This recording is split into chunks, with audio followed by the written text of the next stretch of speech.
Good morning friends. आज है 23 अप्रैल 2020 और आज के दैनिक भास्कर पेपर में हम एस्पिरेंट्स के लिए क्या इंपॉर्टेंट न्यूज़ आई है उन हाईलाइटेड पॉइंट्स के साथ मैं दीपशिखा फिर से एक बार आपके सामने फिर से हाजिर हूँ। आप सोच रहे होंगे दीपशिखा बोल रही हूँ, मेरा ऑफिशियल नेम वैसे स्कूल का दीपशिखा आमखरे है और घर का नाम ऋतु है और मैंने एरिका एंड ऋतु नाम से अपना चैनल बनाया हुआ है। कोई बात नहीं, दोनों नाम चलते हैं मेरे, आप दीपशिखा भी बोल सकते हैं, ऋतु भी बोल सकते हैं। तो चलिए शुरू करते हैं आज का दैनिक भास्कर पेपर।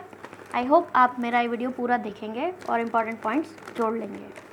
तो हमारी पहली जो न्यूज़ है, पहली हाईलाइटेड और बहुत ही बड़ी न्यूज़ है जो कि आज भारत के लिए, वो ये है अमेजॉन और वॉलमार्ट को चुनौती देने उतरेंगे अंबानी ज़करबर्ग। कुछ दिनों पहले की न्यूज़ में मैंने आपको बताया था कि मुकेश अंबानी और मार्क ज़करबर्ग इस विषय पर काम कर रहे हैं और जल्दी ही कुछ हमें बड़ी न्यूज़ मिलने वाली है। तो ये थी वो बड़ी न्यूज़, आप देख सकते हैं, पढ़िए इसको, बहुत इंपॉर्टेंट न्यूज़ है, बहुत सारी चीज़ें मिलेंगी इसमें, बहुत इंपॉर्टेंट है ये। जियो में 43,574 करोड़ रुपए निवेश करेगी फेसबुक। अंबानी ने कहा 3 करोड़ दुकानदार पड़ोस में ही ऑनलाइन सामान बेचेंगे। पार्टनरशिप के तहत जियो में हिस्सेदारी खरीदने के बाद अब व्हाट्सएप पे को देश में मंजूरी की उम्मीद। 15,000 करोड़ रुपए जियो में रहेंगे, बाकी से कर चुकाएगी रिलायंस। ये टोटल सौदा जो हुआ है फेसबुक जियो प्लेटफॉर्म में $5.7 बिलियन यानी 43,574 करोड़ रुपए लगाकर 9.99% हिस्सेदारी खरीदेगी फेसबुक। अब रिलायंस का जियो मार्ट और फेसबुक का व्हाट्सएप प्लेटफॉर्म मिलकर ई रिटेल शॉपिंग में उतरेंगे। भारत फेसबुक के स्वामित्व वाली व्हाट्सएप के 40 करोड़, इंस्टाग्राम के 8 करोड़ और फेसबुक के 30 करोड़ यूज़र हैं। हालांकि इनमें ज़्यादातर तीनों प्लेटफॉर्म पर हैं। कुल मिलाकर फेसबुक के पास भारत में किसी भी देश से ज़्यादा यूज़र हैं, जबकि जियो के 38 करोड़ ग्राहक हैं। इससे रिलेटेड एक और न्यूज़ है, ये थी कि जो अंदर है मैं अभी बता देती हूँ, बाद में मिस हो जाएगी। अंदर बिजनेस भास्कर पेपर में भी इस डील से रिलेटेड बहुत सारी चीज़ें आई हैं। ये कॉलम आया है मेगा डील करके, फेसबुक ने जियो प्लेटफॉर्म में इतना रुपए इन्वेस्ट किए, 9.99% हिस्सेदारी ली। फेसबुक के साथ डील से रिलायंस के मार्च 2021 तक कर्ज मुक्त होने का रास्ता साफ, और इस तरह से आई है। और इसमें एक चीज़ और ये है, ये भी लिखा हुआ है, ये देख लीजिएगा, जियो HDFC ITC इन्फोसिस से बड़ी कंपनी हुई। और एक न्यूज़ यहाँ थी, हाँ ये जैकेट पे जो लिखा हुआ है, जैकेट शेष जो दिया हुआ है पेज नंबर 4 पर, यह है कि देश में 2022 तक इंटरनेट यूज़र की संख्या 85 करोड़ तक होने का अनुमान है, जबकि 2017 में आंकड़ा सिर्फ 45 करोड़ था। इस डील को अभी competition commission of India CCI की मंजूरी मिलना बाकी है। ये इम्पॉर्टेंट है, बहुत ज़रूरी न्यूज़ है। उसके बाद सेकंड न्यूज़ है, जो एक सर्वे हुआ है, राष्ट्रीय सर्वे का निष्कर्ष आया है। 1 घंटे से ज़्यादा अखबार पढ़ने वाले लोगों की संख्या बढ़कर 2 गुने से ज़्यादा हुई। राष्ट्रीय सर्वे का निष्कर्ष, ऐसे पाठकों की संख्या 16% से बढ़कर 38% हुई। ये सर्वे जो हुआ है वो हुआ है Evans field and brand solutions LLP ने किया है। ये आप पढ़ लीजिएगा, इसमें छोटी मोटी न्यूज़ हैं 1-2 लाइन की, वो देख लीजिएगा। उसके अलावा महत्वपूर्ण न्यूज़ जो है वो ये है कि केंद्र सरकार ने महामारी कानून में संशोधन किया है और उसमें सख्त प्रावधान जोड़े हैं। ये 123 साल पुराना महामारी कानून है जिसको संशोधन किया गया है। इसमें सख्त कानून जोड़े गए हैं क्योंकि जो डॉक्टर, नर्सेस, पैरामेडिकल स्टाफ है, जो हम कोविड योद्धा जो बोलते हैं, उन लोगों के ऊपर जो लोग हमला कर रहे हैं, उनके बचाव के लिए, उनकी सुरक्षा के लिए ये कानून सख्त किया गया है। अब इस तरह के काम करने पर ये गैर ज़मानती अपराध होंगे। 7 साल तक की जेल और 5 लाख का जुर्माना हो सकता है। उसके अलावा यह इस अध्यादेश के तहत अपराध संज्ञेय और गैर जमानती होंगे। यह इम्पॉर्टेंट है, आप ये पढ़ लीजिएगा। राष्ट्रपति के दस्तखत हो जाएंगे इसमें कुछ दिनों में, 1-2 दिन में, और उसके बाद ये लागू हो जाएगा तभी से ही। और कानून तब तक लागू रहेगा जब तक महामारी घोषित रहेगी। इसके बाद कोई राज्य सरकार महामारी घोषित करती है तो यह कानून लागू माना जाएगा। और आयुष्मान में शामिल नहीं अस्पतालों में भी कोरोना का इलाज होगा। उसके अलावा नेक्स्ट न्यूज़ एक इम्पॉर्टेंट है, H1B वीज़ा पर नहीं पड़ेगा असर। 60 दिन के लिए ग्रीन कार्ड पर डोनाल्ड ट्रंप ने लगाई रोक। या पढ़ लीजिएगा, इसमें 1-2 पॉइंट मिल जाएंगे। अंदर का जो मेन पेज है दैनिक भास्कर का, उसमें अमरनाथ यात्रा रद्द करने का आदेश वापस लिया गया है। 23 जून को शुरू हो रही अमरनाथ यात्रा के मार्ग में 71 रेड जोन की वजह से बुधवार को यात्रा रद्द करने का आदेश जारी किया गया था।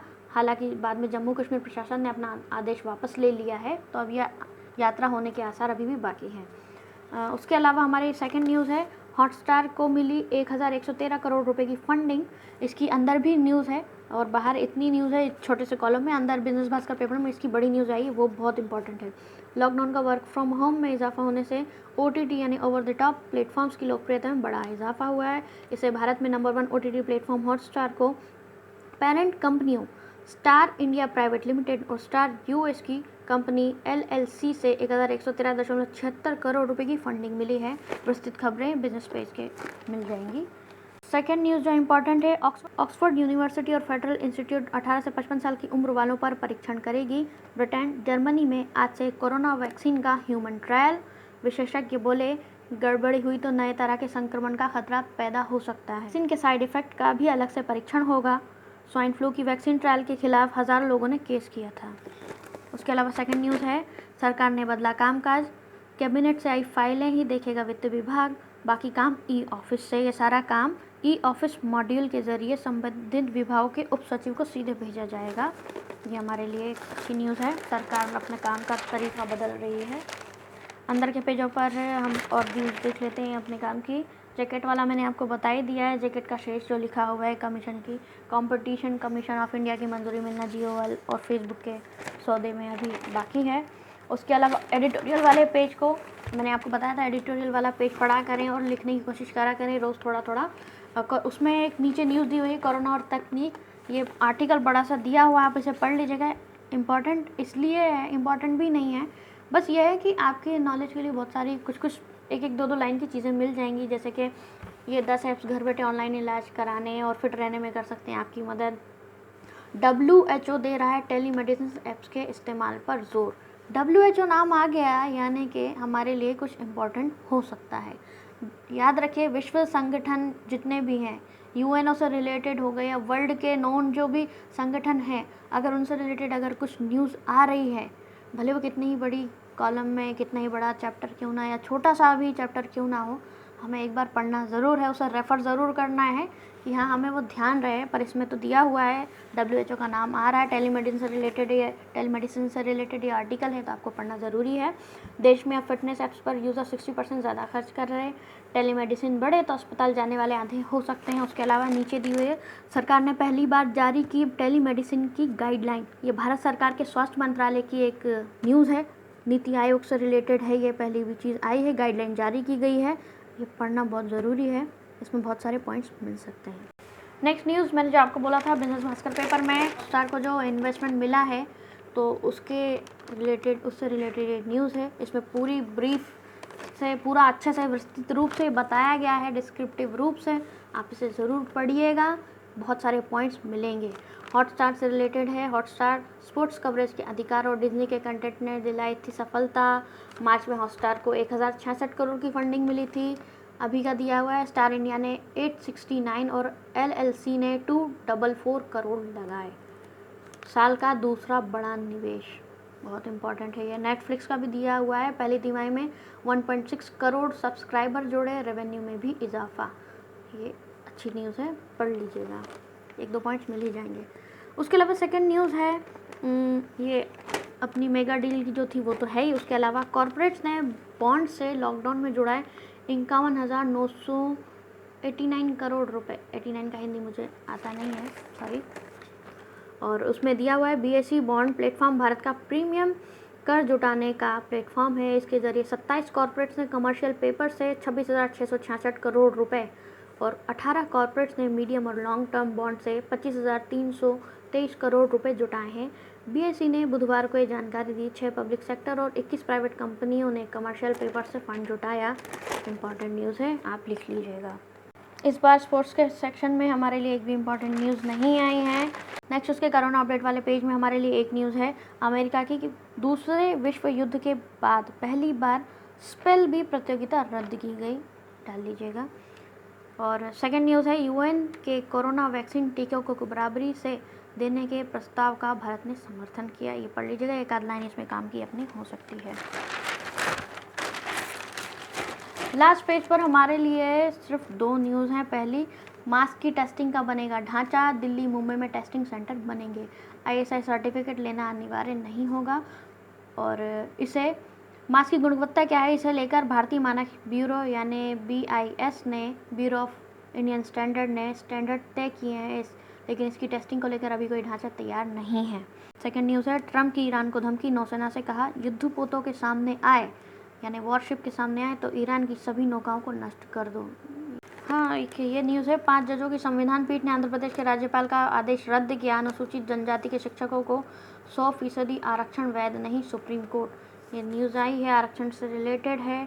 हमारे देश में वैसे ही आरक्षण का मुद्दा बहुत गंभीर है और क्वेश्चन मार्क रहता ही है हर बार। आप पढ़ लीजिएगा अगर आपको इसमें कुछ इंपॉर्टेंट लगे तो। ठीक है, इसके अलावा ज़्यादा न्यूज़ नहीं है हमारे लिए, जो थी मैंने आपको बता दी। आई होप आपने मेरा पूरा वीडियो देखा होगा। प्लीज़ मेरे वीडियो को लाइक और शेयर ज़रूर कीजिए ताकि आपके जितने भी फ्रेंड्स हों घर बैठे इस न्यूज़ का फ़ायदा उठा सकें, मेरे वीडियोस का फ़ायदा उठा सकें और अपने नोट्स को अपडेट कर सकें। प्लीज़ मेरे वीडियो को ऐसे ही देखते रहें और मेरे चैनल को सब्सक्राइब करते रहिए। मुझे जल्दी से जल्दी कम से कम 5000 सब्सक्राइबर बनाने हैं। अगर मैं अच्छा काम करूंगी और आप लोगों को मेरा काम पसंद आता है तो प्लीज़ मेरे चैनल को सब्सक्राइब ज़रूर करें। ऐसे ही मेरे वीडियोस को देखते रहें, लाइक करते रहें और शेयर करते रहें। Thanks for watching. Please stay home, stay safe. जय हिंद, जय भारत।